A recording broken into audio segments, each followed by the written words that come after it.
Hello students, कैसे हो आप सभी। आई होप आप सभी बहुत अच्छे होंगे।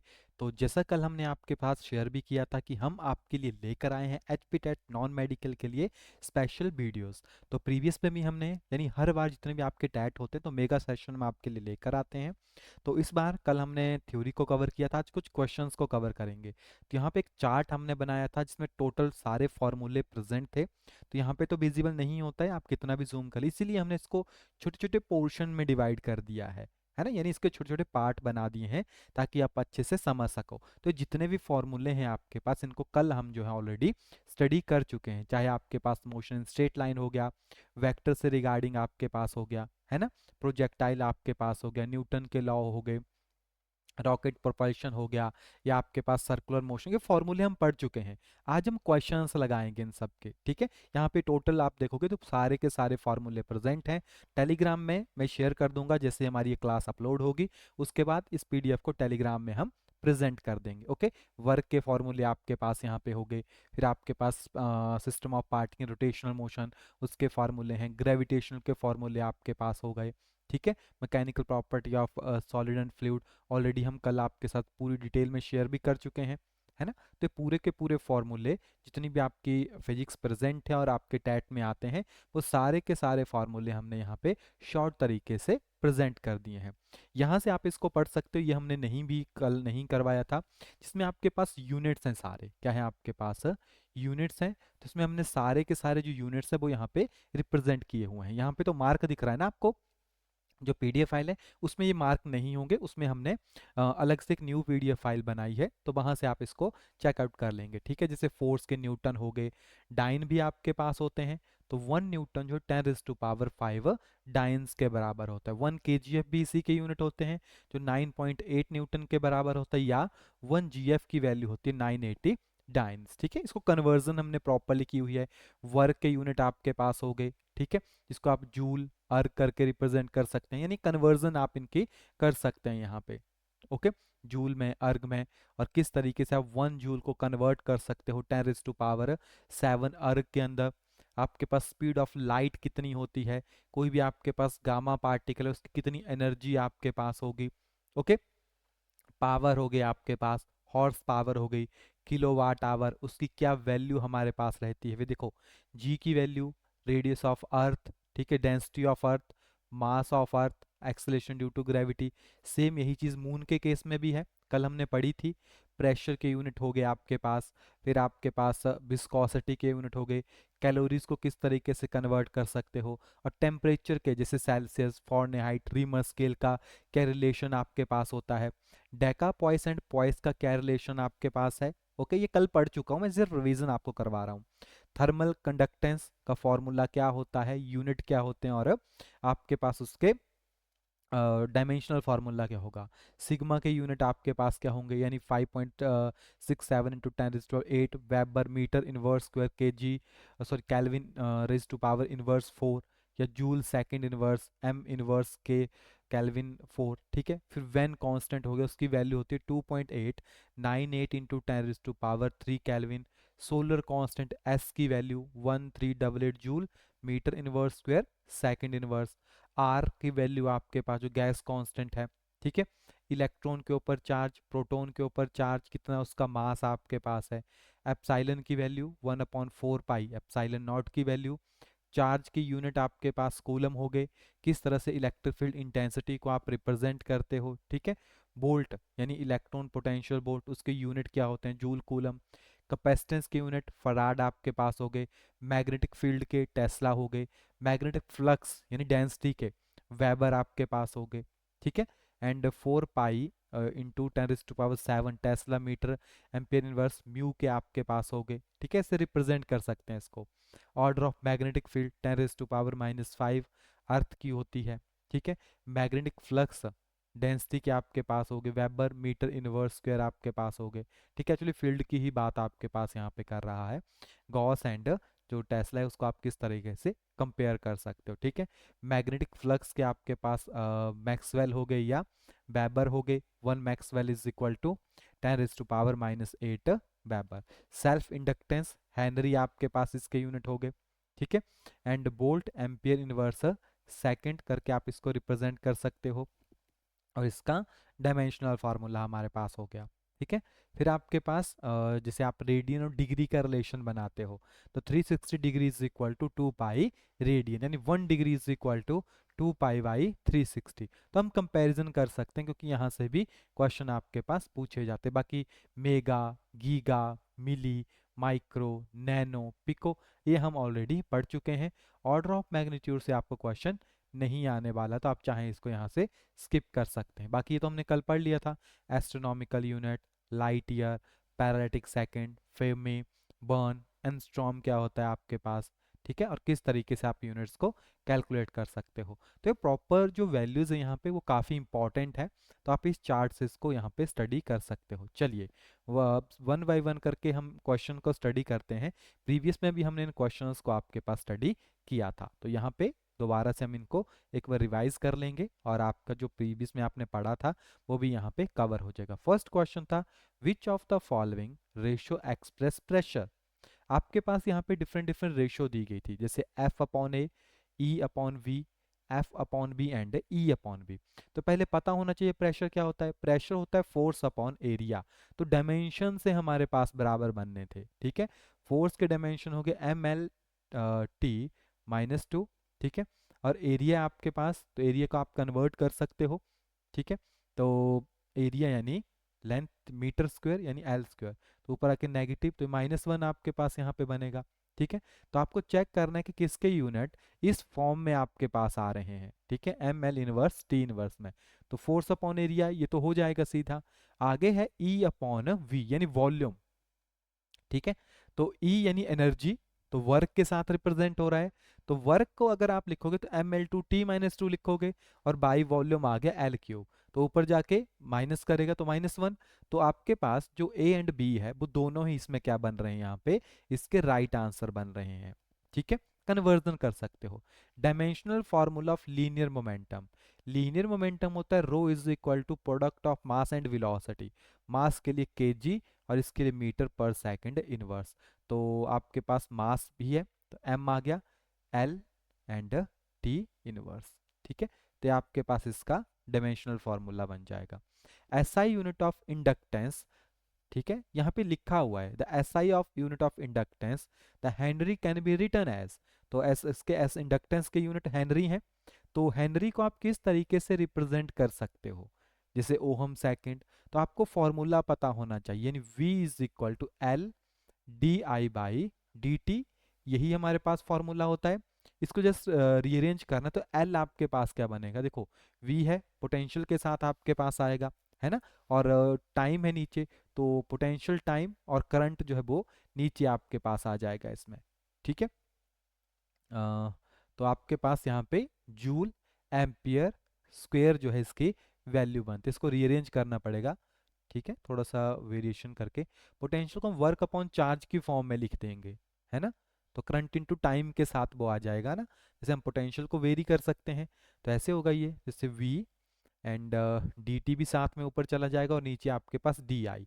ठीक है, तो आप चाहो तो इसको ओपन करके भी लिख सकते हो, या पोटेंशियल को हम वर्क अपॉन चार्ज की कैटेगरी में डिवाइड कर देंगे। ओके, फिर आपके पास से कन्वर्ट हो जाएगा, ऊपर वर्क आ जाएगा यानी एनर्जी की फॉर्म में जूल, और नीचे 2 टाइम आपके पास करंट यानी जूल एम्पियर है इनवर्स। नेक्स्ट है हमारे पास अ बस travel a certain distance with the average speed of 30 kilometre per hour if the total time taken by the bus to complete the distance is 30 minutes, find the distance travel by, तो आपको distance निकालना है। देखो अब आपके पास V average तो दिया गया है, ठीक है, और अब एवरेज होता क्या है आपके पास, total distance by total time होता है, तो आपके पास बोलता है 30 मिनट्स लगे हैं और डिस्टेंस हमें निकालना है। ठीक है, V एवरेज की वैल्यू दी गई है 30 किलोमीटर पर आवर, तो टाइम भी आवर में चाहिए, 30 मिनट्स यानी 30/60 यानी 1/2। ठीक है, यही आपके पास होगा, तो अगर मैं इस साइड लेके जाऊं तो इंटू 1/2 हो जाएगा आपके पास से। ठीक है, क्योंकि 1/2 उल्टा होगा ना तो वो नीचे जाएगा, तो यहाँ से इसको काट देंगे 15, यानी आपके पास 15 किलोमीटर जो है वो ट्रेवल करेगा। ओके, आप डायरेक्टली भी समझ सकते हो ना क्या बोल रहा है, 30 किलोमीटर पर आवर। ठीक है, तो 30 किलोमीटर पर आवर का मतलब है आपके पास कि 1 घंटे में वो 30 किलोमीटर चलता है, तो आधे घंटे में वो 15 ही चलेगा। A body move with uniform acceleration 20 metre in second, यानी second 30 metre in fourth second, calculate the distance move by it in a sixth second. आपको छठे सेकंड में कितना वो डिस्टेंस मूव कर रहा है वो यहाँ पे कैलकुलेट करना है। तो हम यहाँ पे फॉर्मूला यूज करते हैं S N th is equal to U plus A by two N minus one, simply. तो आपको पहले सेकंड, जो दूसरा सेकंड है उसमें निकाल लेना है। तो जब इसकी S2 डालोगे तो टाइम की जगह तो 2 आ जाएगा, ठीक है। तो अगर आप यहाँ पे 2 पुट करोगे और क्या बोलते हैं आपके पास u plus A by to, तो u हमारे पास नहीं है यहाँ पे। आपको निकालना है कैलकुलेटेड डिस्टेंस, ठीक है, डिस्टेंस निकालना है। तो एक्सेलेरेशन हम कैलकुलेट कर सकते हैं, कंपेरिजन कर सकते हैं सबका, ठीक है। तो आप क्या कीजिए, यहाँ पे जैसे मैंने सेकंड डाला ना 20, तो S N is equal to U plus A by two N minus one, और S2 is equal to 20 is equal to U by 3a/2 हो जाएगा जब आप n की वैल्यू जो है वो 2 डालोगे। तो 20 डाल के ये आ गया और 44 डाल के ये बन गया। इनको कंपेयर करना आप, ठीक है। यहाँ से u की वैल्यू निकल जाएगी 12.5 और a की वैल्यू निकल जाएगी 5, और यहाँ से S6 में u की वैल्यू और a की वैल्यू डाल के आएगा 40 metre, okay. A ball is dropped from height h. The velocity attained by ball just before reaching the ground. तो सिंपल सा formula v square minus U square is equal to 2as। तो जब ball drop हो रही है तो ऐसे बनता है v स्क्र, u की वैल्यू आपके पास बेसिकली 0 बन जाएगी क्योंकि ड्रॉप कर रहे हैं उसको, इज इक्वल टू 2gh, ठीक है। तो बेसिकली आपको निकालना v है तो ये अंडर रूट हो जाता है इस साइड, ठीक है। तो b is the right answer. Area under speed time graph, देखो एरिया की बात कर रहा है। मैंने आपको ट्रिक बताई थी एक, कि जब भी आप एरिया की बात करते हो तो एरिया में मल्टीप्लाई करना है चीज़ों को, क्या करना है, मल्टीप्लाई। और जब आपके पास बात की जाती है स्लोप की तो आपको उनको बटे में रखना है, क्योंकि tan ऑफ थीटा जो है वो बटा करके आता है। पंडित बद्री प्रसाद हर हर बोल, यानी परपेंडिकुलर अपॉन बेस करके आता है स्लोप जो होती है, और एरिया मल्टीप्लाई करके आता है। तो जब पूछता है स्पीड टाइम, तो स्पीड टाइम आएगी किस में, डिस्टेंस में आएगी, तो वो डिस्टेंस रिप्रेजेंट कर रहा है, okay. If the resultant of two vector of equal magnitude is equal to the either vector, then what is the magnitude of a between vector? तो what is the angle between these vector? तो 120 degree, ठीक है। अगर देखो दो vector है p and q, दोनों का मैग्नीट्यूड सेम है तो x मान लेते हैं, और रिजल्टेंट भी सेम है तो वो भी x हो गया। तो बस r is equal to p square plus q square plus two p q का p q cos of theta. तो दोनों की वैल्यू एक्स एक्स है तो एक्स एक्स यानी एक्स स्क्वेयर, ठीक है। तो एक्स स्क्वेयर कॉमन आ जाता है तो cos theta is equal to 1/2, तो 120 के ऊपर वो एग्जिस्ट करेगा। बाकी डायरेक्ट क्वेश्चन थे the angle between two equal vector, दो इक्वल वेक्टर होते हैं तो जीरो होता है, कल पढ़े थे ना theory. Angle between negative vector 180, if the vector are coplanar then the minimum number of vector whose resultant is zero, तो कम से कम 3 वेक्टर होने चाहिए आपके पास, ठीक है। If a plus b is equal to a minus b, यानी magnitude of a vector plus b vector is equal to magnitude of a minus b, उनके बीच का एंगल कितना होता है 90 डिग्री। यहाँ पे प्रॉपर सॉल्व किया हुआ है, a प्लस बी का स्क्वायर और a माइनस बी का स्क्वायर, तो स्क्वायर कीजिए, वैल्यू कट जाएगी तो ए बी की वैल्यू आएगी 0, यानी जब डॉट प्रोडक्ट 0 है तभी वो आपस में क्या होंगे आपके पास 90 डिग्री होंगे। A projectile is thrown with velocity 5 metre per second at an angle of 30 degree. आपको निकालना है with the horizontal, maximum height निकालनी है। तो हाइट का फॉर्मूला होता है u square sine square theta by 2g। तो बस u की वैल्यू है आपके पास 5 है तो 25 बन जाएगा, और साइन 2 थीटा है, ठीक है। 30 के ऊपर जा रहा है आपके पास तो साइन 60 आपके पास हो जाएगा यहाँ पे, ठीक है। हाँ, angle of 30 degree with the horizontal, तो sine 2 sorry sine square theta है ना, तो 1/2 हो जाएगा आपके पास, ठीक है। तो 4 हो गया 1/4, है ना, स्क्वायर है ना, 2 नहीं है, स्क्वायर थीटा है। एंड हाइट निकालनी है आपको तो बस बाकी वैल्यू डाल लीजिए, 2 इंटू 10 नीचे आ गया, ठीक है। तो बस यहाँ से आपके पास है 2, यहाँ पे आपके पास है 5, तो 5/16, तो आंसर आएगा 0.31। A body weight W is resting on a frictionless surface. Angle between the force and friction and normal. तो आपको पता है force of friction and normal के बीच में हमेशा 90 डिग्री का एंगल होता है। Scooty goes round a circular track of radius 10 meter with speed of 30 meter per second. Calculate the angular speed of the scooty. तो ओमेगा होता है थीटा बाई डेल्टा टी, ठीक है। तो फॉर्मूला क्या होता है आपके पास, v is equal to omega into R. तो बस वैल्यूज डाल दीजिए, तो आपको ओमेगा निकालना है, omega is equal to V by R, यानी 3 आपके पास आएगा। A stone weight 50 gram tied to one end of the string is rotated a horizontal circle. उसका जो रेडियस यानी ऑफ 1 मीटर उसका रेडियस है, स्पीड है उसकी 5। कैलकुलेट द सेंट्रीपिटल एक्सेलरेशन, या आपको फोर्स निकालनी है।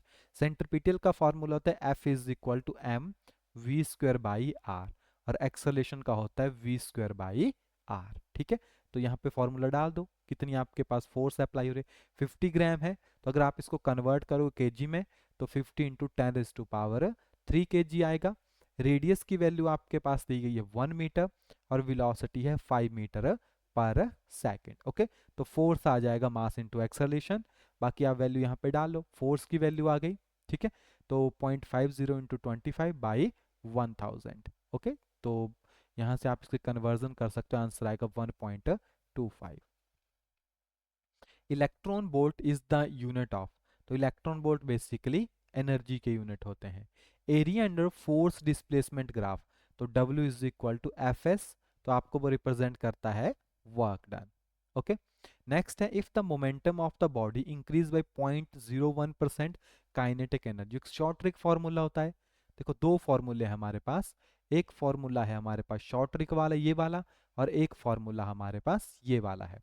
डिपेंड आपके ऊपर करता है आप किसके साथ, ये लेंथी है ये शॉर्ट वाला है, यानी आप डायरेक्टली करो। Kinetic energy change, momentum change हुआ है ना, तो 100 प्लस कितना आपके पास वो चेंज हुआ है 0.01, इतना ही चेंज हुआ है बाई 100 का स्क्वायर माइनस 1 इंटू 100, ठीक है।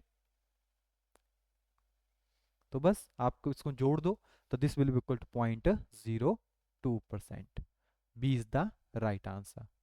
Moment of inertia is the rotational analog of, moment of inertia की बात की जा रही है, तो मास का वो रोटेशनल एनालॉग होता है, ठीक है। किसका होता है आपके पास, मास का। मोमेंट ऑफ इनर्शिया, हाँ। For which of the following does the centre of mass lies outside the body.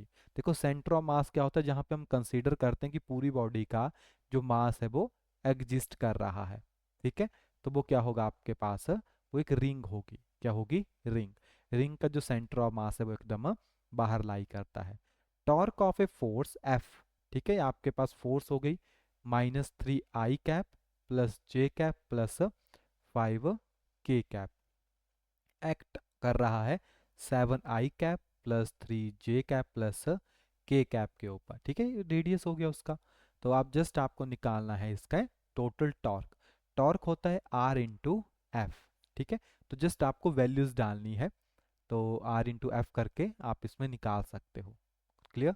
तो आपके पास R इंटू एफ, हाँ, जैसे 7 3 और I, जैसे 1 हो गया ना 1, तो इनके जो कंपोनेंट हैं वो आप लिखो -3 1 एंड 5। तो आपको जस्ट क्रॉस प्रोडक्ट करना है, तो और आंसर आएगा option number A. Value of G already पढ़ चुके हैं 9.8।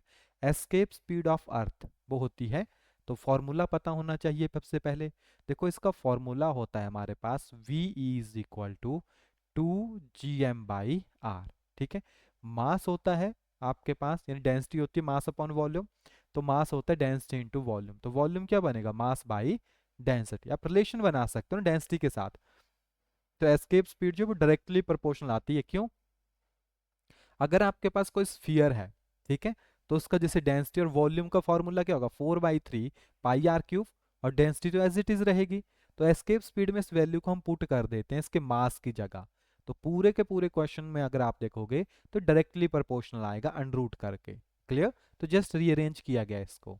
नेक्स्ट है escape speed of the earth is 11.2 kilometre, ठीक है। Find the escape speed of another planet having mass 1000 time and radius 10 time the earth, यानी अर्थ से वो 10 गुना 10 गुना ज़्यादा उसका रेडियस है और 1000 गुना ज़्यादा टाइम उसका मास है। देखो एस्केप स्पीड होती है 2m, यानी V E is equal to 2 GM/r, तो अर्थ की तो इतनी होती है। ठीक है, अब कंपैरिजन करना है तो सेकंड मान लेते हैं, तो अर्थ का कंपैरिजन है ना वो, तो अर्थ के कंपैरिजन में एक वैल्यू आएगी m dash, this is 1000 time of m, है ना, और रेडियस आएगा 10 टाइम ऑफ r, तो न्यू बन गया। जस्ट इनको कंपेयर करना है, यानी वी ई बाई वी, तो आप खुद देखो जो जी जी वाली वैल्यू है तो वो कट जाएगी, तो कैसे आएगा, देखो कुछ इस तरीके से आपके पास आएगा, यानी वी की वैल्यू आएगी 10, तो 10 टाइम्स वो आपके पास हो जाएगा, यानी 112 किलोमीटर पर सेकेंड। आपको पता है वो डायरेक्टली प्रोपोर्शनल होती है मास के साथ। Height of orbit of geostationary satellite, तो 36,000 हमारे पास होती है। For a satellite move in an orbit around the earth, the ratio of kinetic energy to potential energy, उनकी जस्ट रेशियो पूछ रहा है आपके पास kinetic energy and potential energy की। काइनेटिक एनर्जी का फार्मूला होता है G M M upon 2r, और पोटेंशियल एनर्जी का होता है G M M by R. तो ये तो इसको काट देगा यहाँ पे कंप्लीट, और ये भी इसको काट देगा, तो 1/2 करके आएगी ratio. Okay, Kepler second law, law of conservation of angular momentum, unit of modulus of elasticity, तो newton metre inverse square and dyne centimetre inverse square, both are the unit. ठीक है, क्योंकि प्रेशर के साथ वेरी करता है ना। Youngest modulus for perfectly rigid body, perfectly rigid body के लिए जो यंगेस्ट मॉडुलस होता है वो इनफाइनाइट होता है, सिर्फ याद रखना जो शेयर्ड मॉडुलस होता है वो जीरो रहता है। A piece of ice floating in ice water, what fraction of the ice piece is seen outside the water? Water के बाहर आपको कितना दिखता है, मैंने बताया था 10:90 की रेशियो होती है, तो 10% आपको बाहर दिखता है। Unit of relative density, relative density के कोई भी यूनिट नहीं होते हैं, क्योंकि density of substance divided by density of water के साथ वो आता है। ऑक्सीजन फ्रीज एट -219, ठीक है, तो यहाँ पे आई थिंक टेम्परेचर लिखना हम भूल गए हैं। The Fahrenheit equal of this temperature is, तो यहाँ पे हमने कन्वर्जन किए इसको सेल्सियस के साथ, मान लो यहाँ पे है ना, हमने फ़ारेनहाइट और सेल्सियस का इक्वेशन लगाया है, तो -219 सेल्सियस है, केल्विन तो हो नहीं सकता, केल्विन माइनस में नहीं जाता है। ठीक है, तो फॉर्मूला होता है F is equal to 9/5C plus 32, यानी F is equal to 1.8C plus 32, यानी 219 इंटू 1.8 प्लस 32। ओके, तो आंसर आएगा -362। When water is heated from 0 to 4 degree Celsius, volume of water, तो स्टार्टिंग में उसका वॉल्यूम डिक्रीज करता है, क्योंकि 4 डिग्री सेल्सियस के ऊपर जो डेंसिटी होती है वो मैक्सिमम होती है। The breaking stress of the wire depend upon, वो ओनली आपके पास मटेरियल के ऊपर डिपेंड करता है। Okay, v root mean square velocity, average velocity and most probable velocity का ऑर्डर यहाँ पे दिया गया है आपके पास, ये ऑर्डर याद रखना, एग्जाम में कभी भी आपके पास पूछ लेते हैं। Kinetic energy of ideal gas is, तो जो आपके पास काइनेटिक एनर्जी होती है आइडियल गैस की, वो टेम्परेचर के साथ किस तरीके से वेरी करती है, वो हमेशा आपके पास डायरेक्टली प्रोपोर्शनल होती है टेम्परेचर के साथ। Okay, the ratio of specific heat यानी Cp बाई Cv, यानी specific heat capacity at constant pressure and constant volume, जिसको हम गामा के साथ रिप्रेजेंट करते हैं। For the rigid diatomic gas, diatomic gas के लिए वैल्यू क्या होगी उसकी, ठीक है, तो हम डिग्री ऑफ फ्रीडम के साथ उसको आपके पास कैलकुलेट कर सकते हैं। ठीक है, 2 टाइम्स से क्वेश्चन यहाँ पे दिया गया है, देखो, तो आपके पास फॉर्मूला होता है Cp upon Cv is equal to 1 plus 2/f, तो इसका आंसर आपके पास क्या बनेगा, जो फ्रीडम की वैल्यू है फॉर डायटोमिक के लिए वो 7 है यहाँ पे। ठीक है, तो this will be equal to 7/5। ठीक है, if a gas has f the ratio of Cp by Cv, तो ये तो हमने अभी लिखा 1 प्लस 2/f।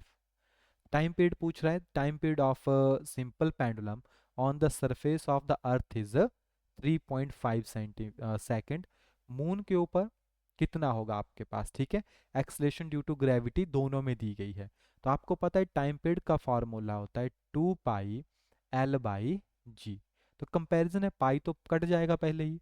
ठीक है, लेंथ का कोई रिलेशन नहीं पूछा गया है, लेंथ भी कट जाएगी। तो जस्ट आपके पास इन्वर्सली इसी के साथ कंपेयर करना है। तो यहाँ पे जी इसको लिख दो, यहाँ पे आपके पास मून का लिख दो अंडर रूट, और यहाँ पे आपके पास टी मून, इसी तरह से रीअरेंज होगा। ठीक है, तो 8.4 सेकेंड आपके पास आएगा।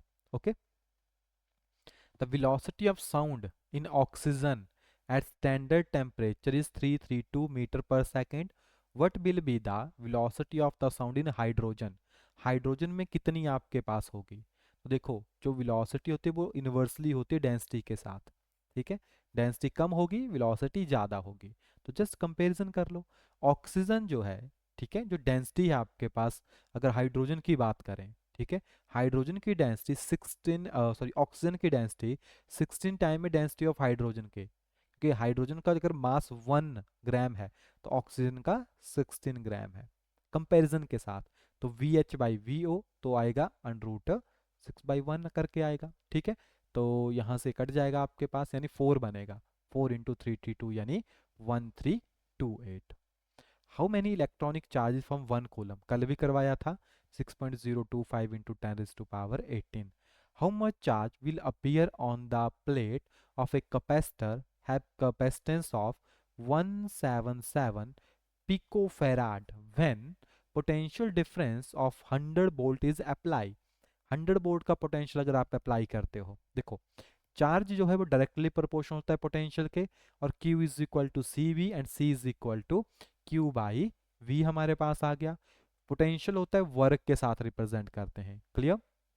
तो यूनिट बनते हैं M inverse L inverse square T4 A²। तो चार्ज कैसे आएगा, QV करके। ठीक है, तो कैपेसिटेंस कितनी है 177 पिको 10⁻12। ठीक है, पोटेंशियल है 100, तो जस्ट कैलकुलेट करना है।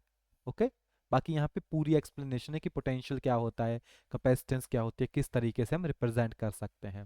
कैपेसिटेंस ऑफ अर्थ 711 माइक्रोफेराड, क्योंकि कैपेसिटेंस होती है किसी भी स्फेरिकल शेप वाले सब्सटेंस की 4 पाई एप्सिलॉन नॉट आर। तो 4 पाई एप्सिलॉन नॉट की वैल्यू होती है 1/4 पाई एप्सिलॉन नॉट, और रेडियस ऑफ अर्थ हो गया 6.4 × 10⁻6। तो जस्ट कैलकुलेट करना है 711 10⁻6 फेराड, और 10⁻6 यानी माइक्रो आपके पास हो गया। ठीक है, और 10 picofarad capacitor is connected to 100 volt battery. आपको निकालना है हाउ मच इलेक्ट्रोस्टैटिक चार्जेस। हमारे पास कुछ फॉर्मूले हैं, U is equal to half of Q² by upon C, U is equal to half of CV। ठीक है, फॉर्मूले हैं, U is equal to half of QV। ठीक है, तो U is equal to half of CV²। इस फॉर्मूले का आप यूज कर सकते हैं यहाँ पे, क्योंकि आपको कैपेसिटेंस भी दी गई है और पोटेंशियल भी आपके पास दिया गया है। तो आंसर आएगा 5 × 10⁸ जूल। तो यहाँ पे प्रॉपरली रिप्रेजेंट है। ठीक है, नेक्स्ट है आपके पास, अगर आप कैपेसिटेंस जो कैपेसिटर्स हैं उनको सीरीज में जोड़ो तो वो जैसे रेजिस्टेंस का पैरेलल फार्मूला है वैसे अप्लाई कर सकते हो आप।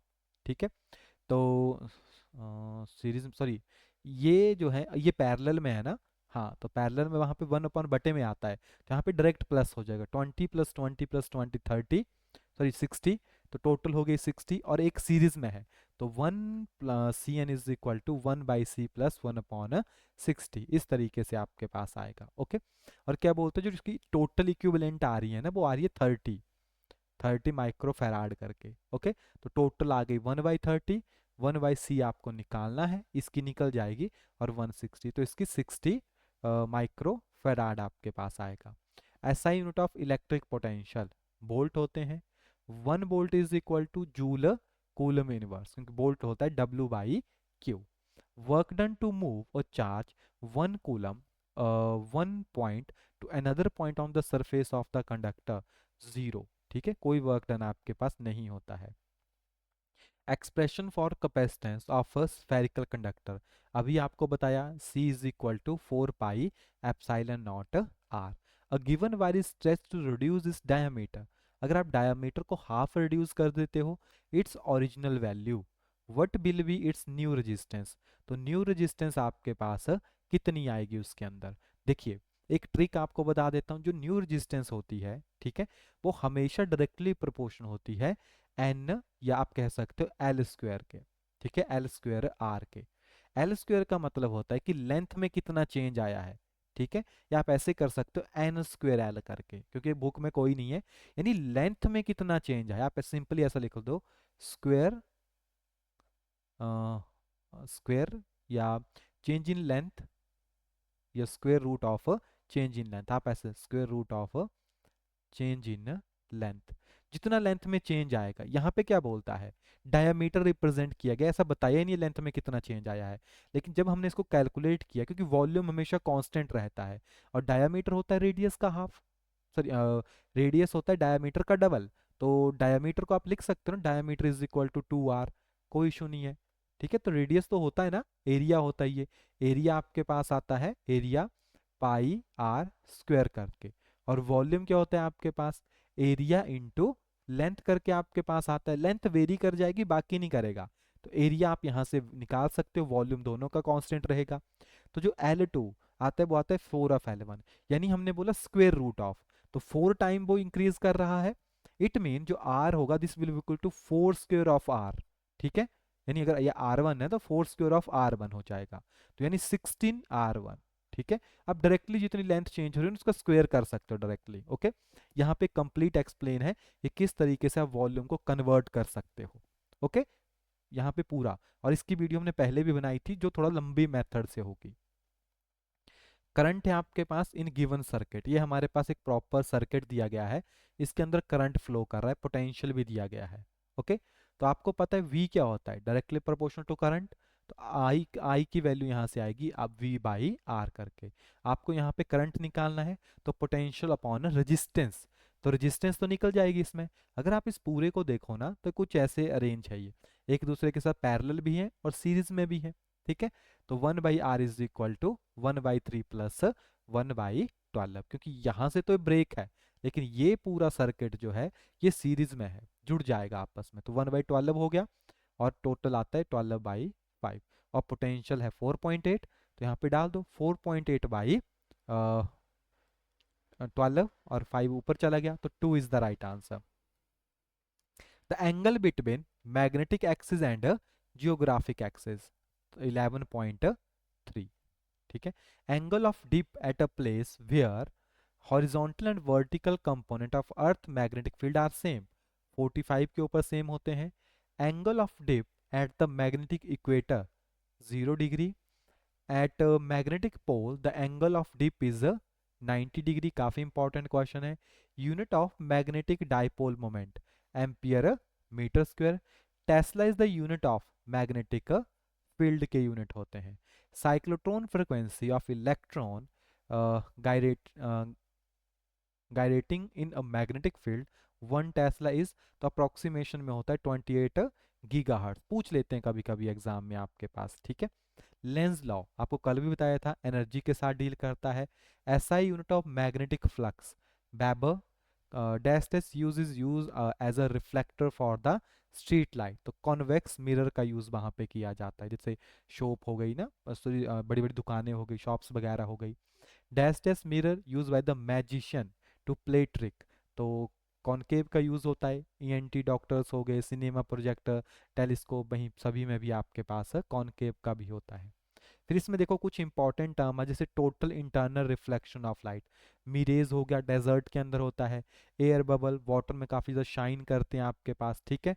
ऑप्टिकल केबल्स आपके पास हो गई, जो डायमंड है वो आपके पास काफ़ी ज़्यादा स्पार्क शो करता है ना, काफ़ी ज़्यादा शाइनी होता है वो। तो ये सारा का सारा phenomena total internal reflection of light के ऊपर डिपेंड कर रहा है।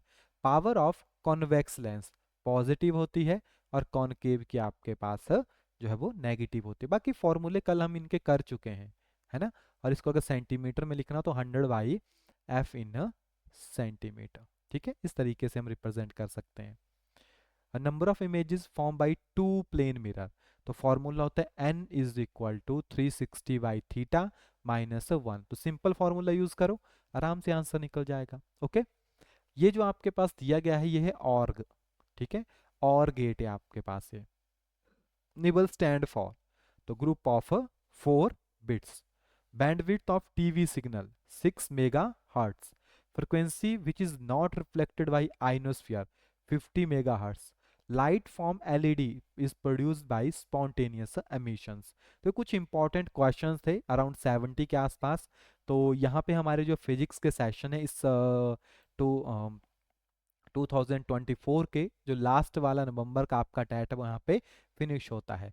ज़्यादा हेल्प के लिए आप हमारी प्रीवियस वीडियोस को भी देख सकते हैं, क्योंकि प्रीवियस वीडियो भी वहाँ पे प्रेजेंट है। ओके, बाकी मिलते हैं आपके पास जल्दी ही नेक्स्ट वीडियो में, तब तक के लिए थैंक यू।